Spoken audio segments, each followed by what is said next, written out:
9Grains కి స్వాగతం. ఇప్పుడు మనం బీట్రూట్ పాయసం చేసుకుందాం. ఈ పాయసం మీరు కూడా చేసి చూసి టేస్ట్ చూసి మీకు నచ్చినట్లయితే లైక్ చేయండి, షేర్ చేయండి, కమెంట్ చేయండి.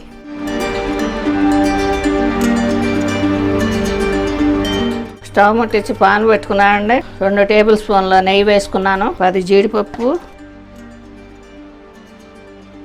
15 కిస్మిస్ ఈ రంగు మారే వరకు వేయించుకుందాం. కిస్మిస్ ఉబ్బు తీయండి. ఉబ్బిన తర్వాత తీసేసుకుందామండి.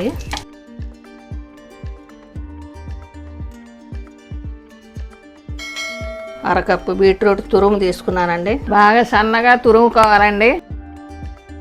ఇది పచ్చివాసన పోయే వరకు వేయించుకుందాం. ఇది వేగిందండి.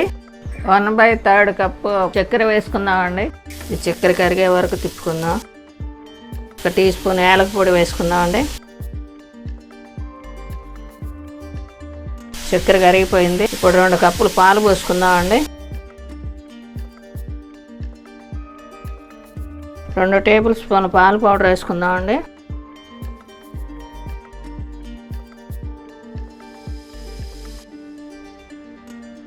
దీంట్లో జీడిపప్పును కిస్మిస్ వేసుకుందాం. స్టవ్ ఆఫ్ చేసుకుందామండి. కొద్దిగా పిస్తా పప్పు, కొంచెం జీడిపప్పు. బీట్రూట్ కీర్ రెడీ అండి.